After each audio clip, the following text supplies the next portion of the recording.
Hello guys, আপনারা দেখবেন ধান চাষ করা হয় কিভাবে।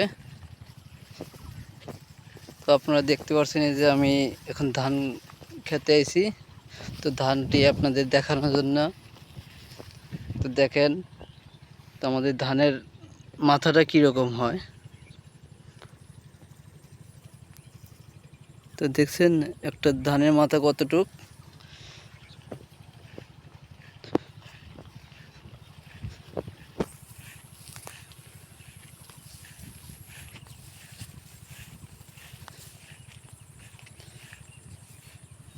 পুরো ক্ষেত্রেতেই ধানের পরিমাণ ভালোই ফসল হচ্ছে।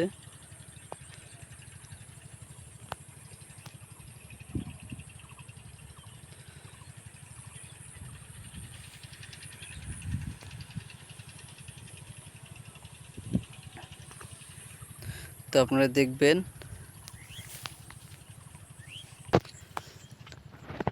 তো দেখেন একই ক্ষেতে মানে ধান চাষ করছে, কিন্তু মাঝখানে কিছু ধানের বাউলটা নষ্ট হয়ে গেছে। তো এটা দেখতে পাচ্ছেন এই যে আমাদের মানে পোকায় খেয়েছে, ধানটা সাদা হয়ে গেছে। তো এর ভিতরে কিছুই নেই, একদম ফাঁকা, মানে নষ্ট হয়ে গেছে এখানে। তো দেখতে পাচ্ছেন ধানটা মানে মাথাটা বের হওয়ার পরই মানে ধানে ওষুধ দেয়। তো এখানে কিছু বীজ দেওয়া হয়, মানে যেটাতে আপনার পোকা থাকবে না, ধানের বাউলটা মানে একদম ফ্রেশ সুন্দর চকচক করবে এবং এখানে কোনো চিটা থাকবে না। তো দেখতে পাচ্ছেন ওষুধ দেওয়ার ক্যাপাসিটি।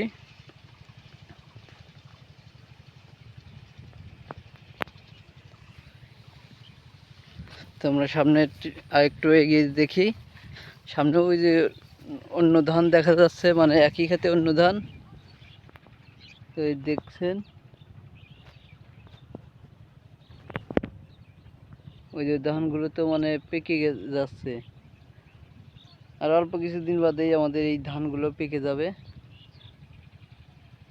আর আমাদের এগুলো তো দেখা যাচ্ছে যে অল্প কিছু 15 থেকে 20 দিন 25 দিন সময় লাগবে এরকম। তো এগুলো কাটা হবে।